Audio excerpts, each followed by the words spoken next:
Bonjour à tous, j'espère que vous allez bien. Moi de mon côté, je vais en puissance et en force. Aujourd'hui, je vous ai préparé un exercice. Il s'agit d'écrire un algorithme qui calcule le factoriel d'un nombre entier. Voilà. Je vous demande de proposer un algorithme qui calcule le factoriel d'un nombre entier. Voilà, comme d'habitude, nous allons poser le problème. Voilà. Donc en premier tiret, d'abord on va saisir le nombre entier.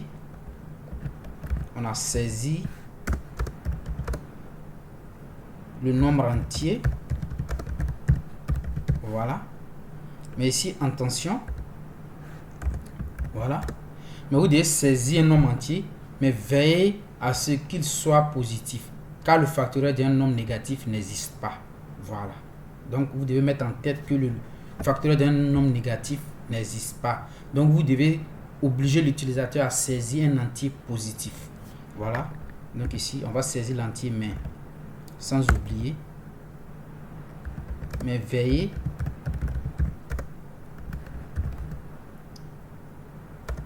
à ce qu'il soit positif. Voilà.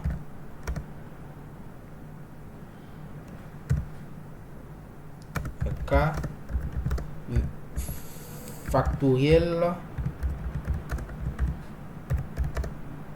d'un entier, d'un nombre négatif,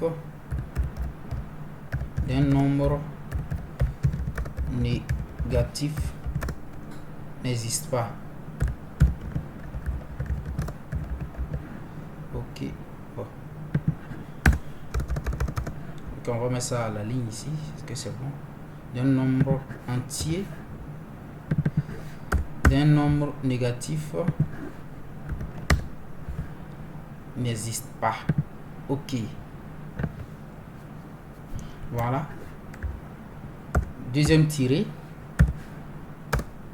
Calculer le factoriel de l'entier saisi puis l'afficher. Calculer le factoriel de l'entier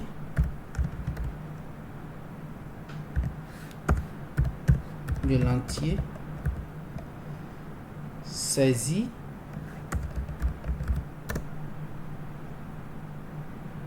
et l'afficher. Voilà. Donc c'est ça, on a posé le problème. On saisit le nombre entier, mais veillez à ce qu'il soit positif, car le factoriel d'un nombre négatif n'existe pas. Et ensuite, calculer le factoriel de l'entier saisi et l'afficher. Ok. Donc, on va rédiger la méthode à suivre pour faire tout ça. Ok. La méthode.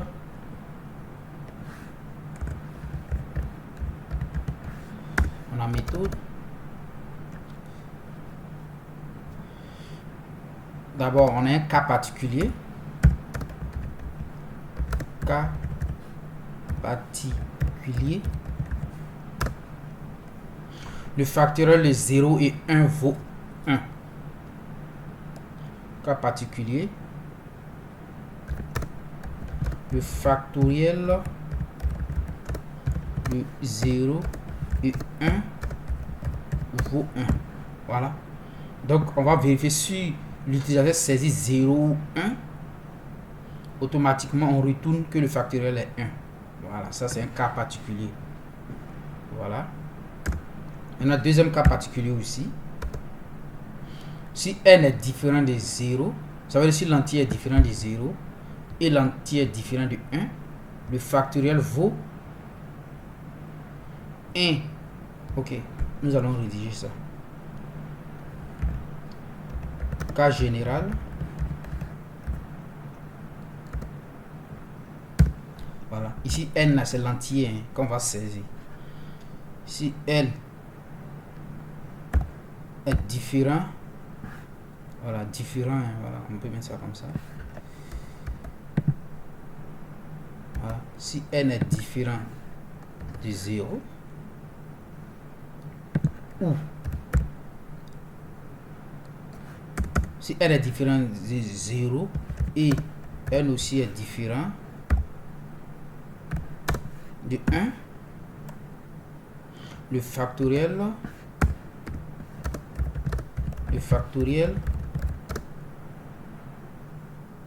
de n vaut 1 fois 2 fois 3 fois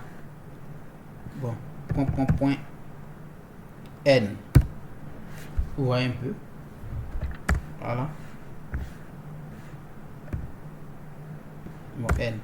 Ok, donc ici vous voyez cas général, si n est différent de 0 et différent de 1, le factoriel de n vaut 1 fois 2 fois 3 point fois n. Donc si vous saisissez 5, le factoriel de 5 vaut 1 fois 2 fois 3 fois 4 fois 5. Donc ici notre n est égal à 5. Voilà. Ok, donc ici c'est comme ça. Donc avant de rédiger, on va parler des cas particuliers puis cas général. Ok, donc il faut donc multiplier les nombres de 1 jusqu'à n pour ainsi obtenir le factoriel de n. Donc ici il faut multiplier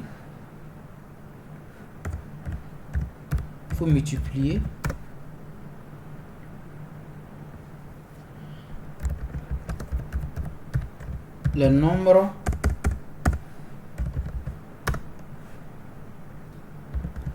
de 1 jusqu'à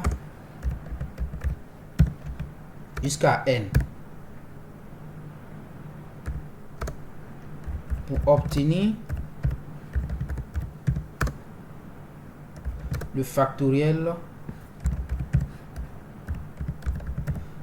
le factoriel de n. Voilà, donc vous voyez ici on a un cas particulier dans le cas où l'utilisateur saisit 1 ou 0, donc automatiquement on va retenir 1 pour dire que parce que le factoriel de 0 et 1 vaut 1. Maintenant cas général, c'est-à-dire si on saisit un entier qui est différent de 0 et différent de 1, un entier positif, voilà, dans ce cas là n vaut 1 fois 2 fois 3 jusqu'à n, c'est-à-dire il faut multiplier le nombre de 1 jusqu'à n pour obtenir le factoriel de n. Ok, donc ici on a fini la méthode à suivre pour déterminer le factoriel d'un nombre. Donc on va passer à la rédaction de notre algorithme.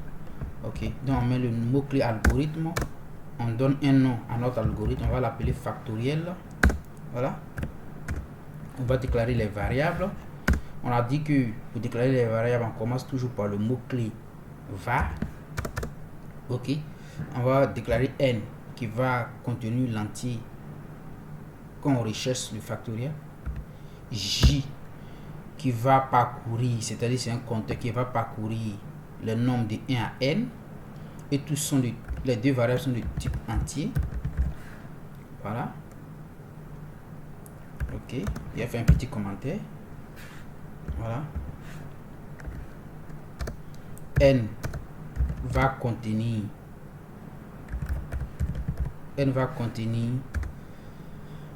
l'entier, c'est ça.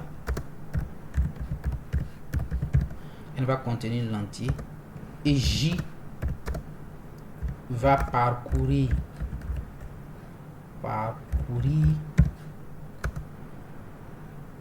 les entiers de 1 à n.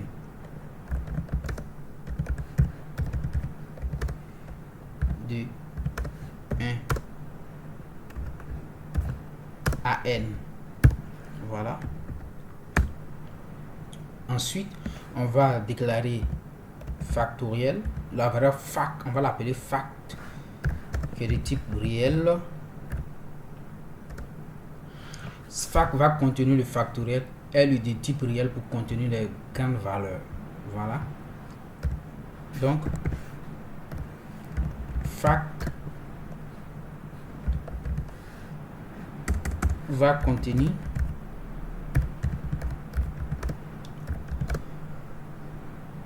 le factoriel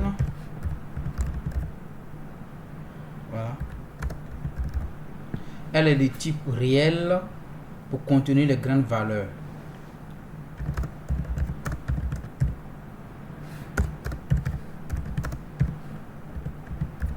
Pour contenir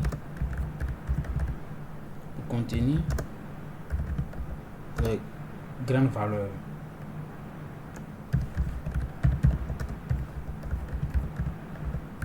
Voilà.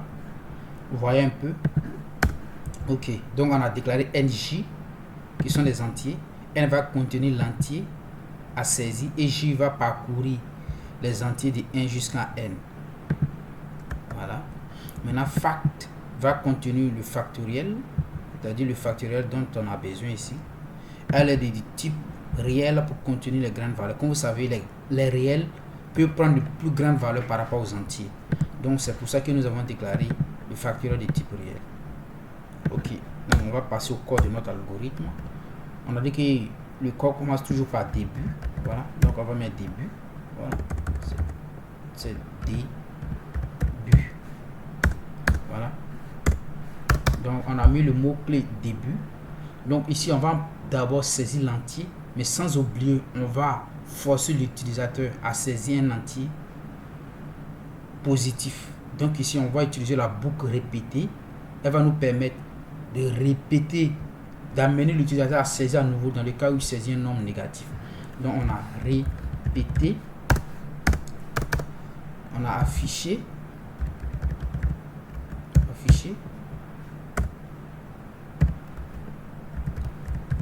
entrée,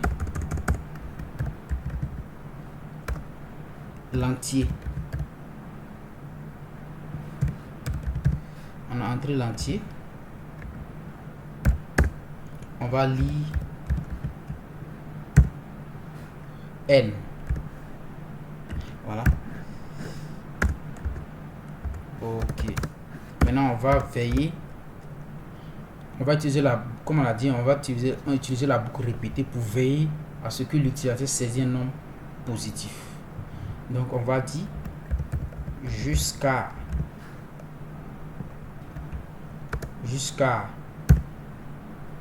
N égale à 0 ou N égale à 1. Non, c'est vrai, excusez-moi. On va répéter jusqu'à N supérieur ou égal à 0. Voilà. Supérieur ou égal à 0. Voilà.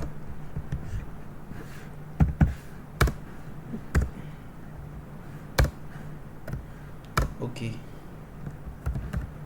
Il a fait un petit commentaire. Nous devons veiller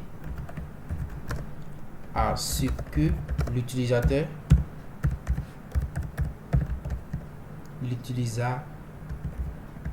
saisisse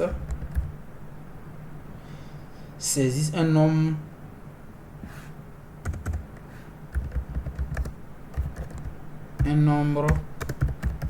positif. Voilà, vous voyez un peu. Ok, donc vous voyez un peu ici. On va utiliser la boucle répétée pour forcer l'utilisateur à saisir un nombre positif. Donc on a répété, affiché entrée l'entier. Si l'utilisateur saisit un nombre qui ne respecte pas cette condition, qui n'est pas supérieur ou égal à 0, ils vont nous poser la question encore d'entrer l'entier. Donc ici, cette boucle va permettre à l'utilisateur de saisir un nombre entier positif. Ok. Donc une fois que on a forcé l'utilisateur à saisir un nombre entier positif, on va passer maintenant au cas particulier. Voilà, dans le cas où n égale à 0 ou n égale à 1. Voilà. Si n égale à 0, on va utiliser les parenthèses ici, égale à 0, ou n égale à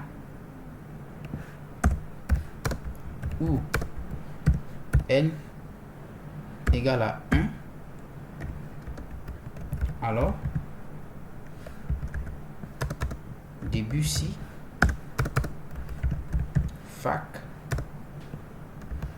doit être égal à 1. On a fin ici. Sinon, bon, attendez, il y a un dentier un peu. Voilà. Sinon, c'est-à-dire n est différent de 0 et différent de 1. On a début sinon. Maintenant, on va passer à la rédaction, au calcul maintenant de notre factoriel. C'est-à-dire, on va parcourir les nombres, comme on a dit ici. On va multiplier les nombres de 1 jusqu'à n pour obtenir le factoriel. Ok. D'abord, on va initialiser fac à 1. Je vais vous expliquer. Fac, d'abord, est égal à 1. Voilà. Pourquoi fac est égal à 1? Je vous explique. J'ai fait un petit commentaire ici. Ok. Fac est initialisé. Fac est initialisé à 1. Fac est initialisé à 1 car sa première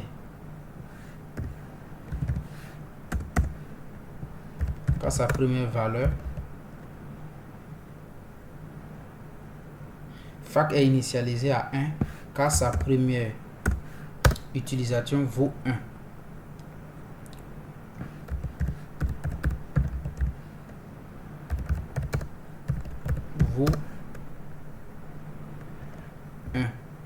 Voilà. Fac est initialisé à 1 car sa première utilisation est fac égale à fac multiplié par j. Vous voyez, non? Voilà. Et fac. Et elle intervient à droite du signe d'affectation. Donc, prend l'élément neutre de la multiplication comme première valeur. Voilà. Et elle intervient à droite du signe. Bon, attends, on va aller à la ligne. C'est plus bon. Voilà. Du signe d'affectation. Signe d'affectation. Donc, elle prend l'élément neutre de la multiplication.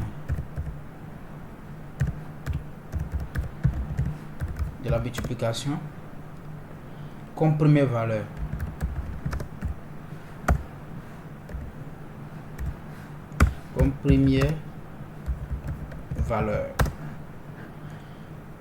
Ok, ne vous inquiétez pas, je vais vous expliquer tout à l'heure. Ok. Donc ça c'est commentaire. Bon, on va faire ça au moins sur plusieurs lignes. Laissez un peu de temps.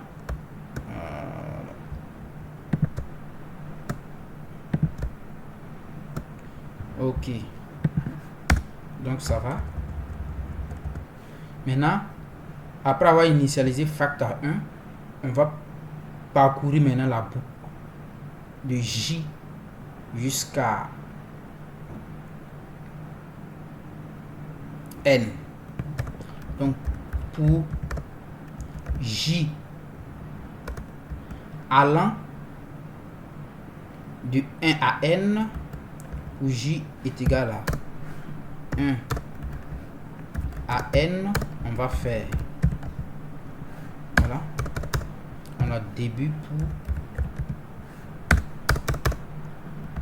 on a fact qui va être égal à fact fois multiplié par J. Voilà. J.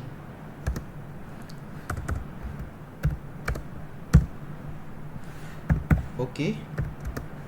C'est-à-dire la nouvelle valeur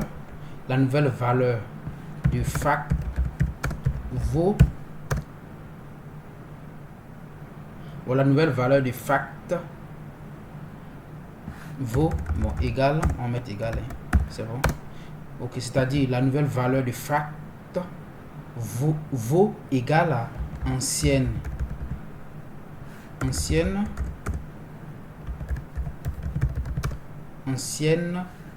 désolé,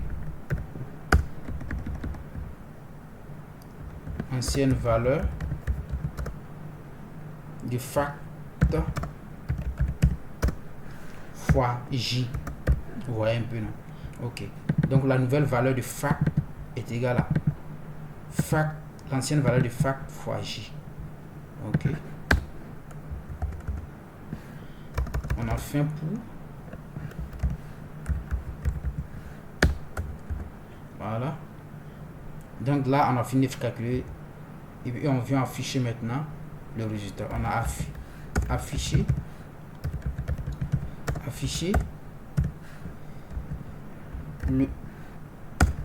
le factoriel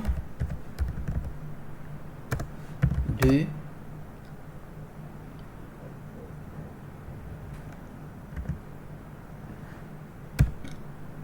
n vaut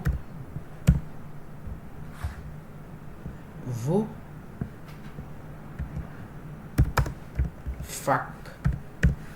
Ok, j'espère que j'ai bien fait. Ok, on a affiché le factoriel de n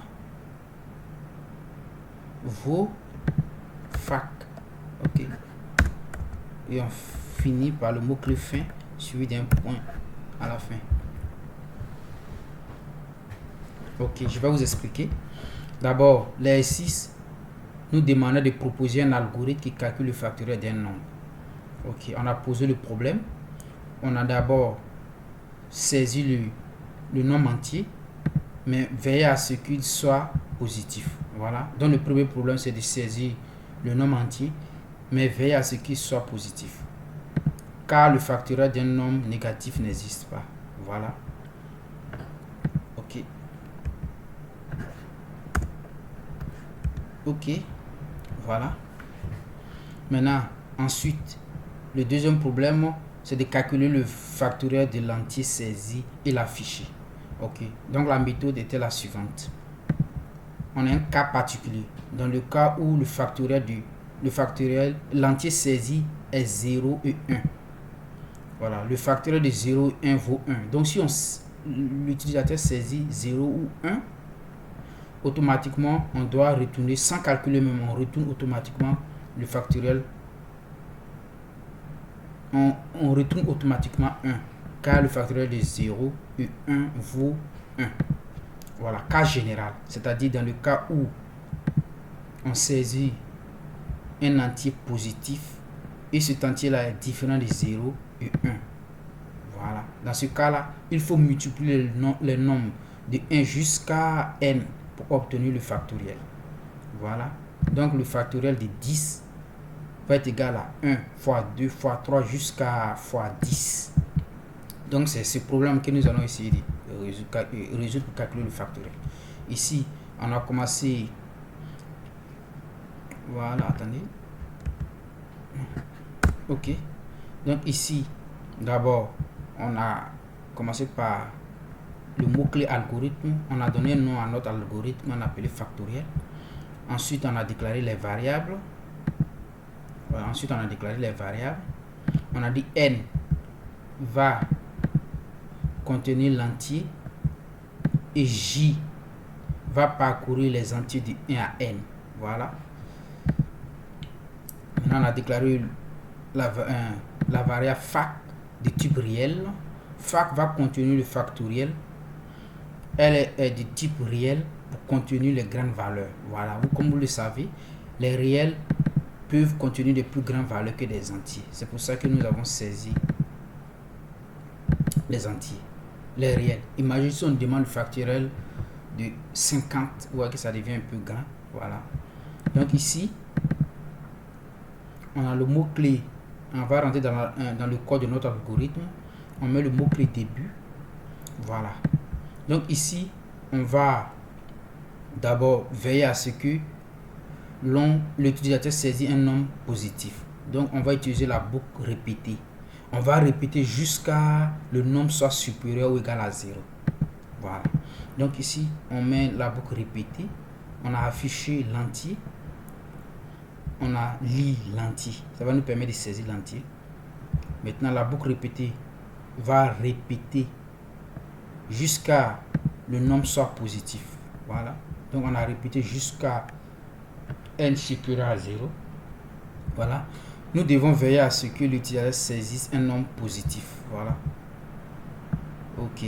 Donc d'abord, après avoir saisi un nombre qui est valide, c'est-à-dire un nombre positif mais supérieur à voilà, un nombre positif. Maintenant, on va vérifier d'abord si l'entier saisi est égal à 0 ou 1. Voilà. Voilà, ça c'est pour ce cas particulier là. Ok. Si n égale à 0 ou n égale à 1, alors fact égale à 1. Vous voyez un peu? Ça veut dire si on saisit un nombre qui est égal à 0 ou 1, automatiquement le factoriel vaut 1. Sinon, c'est-à-dire on saisit un nombre qui est supérieur à 0, qui est différent de 1, qui est supérieur ou égal à 0, ça veut dire qu'il respecte cette condition-là. Il est différent de 0 et différent de 1. Dans ce cas-là, on rentre dans cette condition. Donc ici, d'abord, on va initialiser fact à 1. Pourquoi on initialise fact à 1? Parce qu'ici, il s'agit d'une multiplication. Or, la multiplication, voilà, parce qu'il s'agit de la multiplication. Et en plus de ça, le factoriel, comme on a dit au-dessus, si le factoriel doit commencer par 1. Si c'est 2, donc si le factoriel est 2, on fait 1 fois 2. Donc ici, on initialise fact à 1. Parce que, bon, je vous explique, désolé, doucement. Fact est initialisé à 1, car sa première utilisateur est fact égale à fact fois j. Vous voyez, non? Donc, on doit commencer par 1. Donc ici, on va initialiser fact à 1. Bon, et voici la boucle ici. Donc on a fact égale à fact fois j. Donc ici, fact va être égal à 1. D'abord, fact est égal à initialisé à 1. Multiplié par, vous voyez un peu. Ici, mais on pouvait aller de 2 à n. Mais on peut, voilà. Mais on va laisser comme ça. Donc ici, fact égale à fact fois j. Ce qui veut dire que fact va être égal à ancienne valeur de fact qui est 1 fois j. Donc au fur et à mesure, ici, on sait que j va prendre les valeurs de 1 à n. Donc si on saisit 3, donc fact va être égal à 1, l'ancienne valeur de fact qui est 1, multiplié par 1. Et la boucle va passer à 2. Donc fact va être égal à l'ancienne valeur de fact qui est 1 fois 2. Donc fact ici va être égal à 2. Lorsque la boucle va passer par 3, fact va être égal à l'ancienne valeur qui est 2 fois 3, ça fait 6. Donc fact est égal à 6. Donc au fur et à mesure, c'est comme ça. Jusqu'à lorsqu'on finit de parcourir la boucle, on affiche le factoriel ici. Donc afficher le factoriel de n vaut fact. Voilà. Cette vidéo va s'arrêter là. J'espère que vous a plu. Voilà, s'il y a des parties que vous n'avez pas compris, essayez de laisser en commentaire. Je vais essayer de me forcer à vous expliquer de ce que vous comprenez. Ok. Donc d'ici là, portez-vous bien. Stay tuned, integer.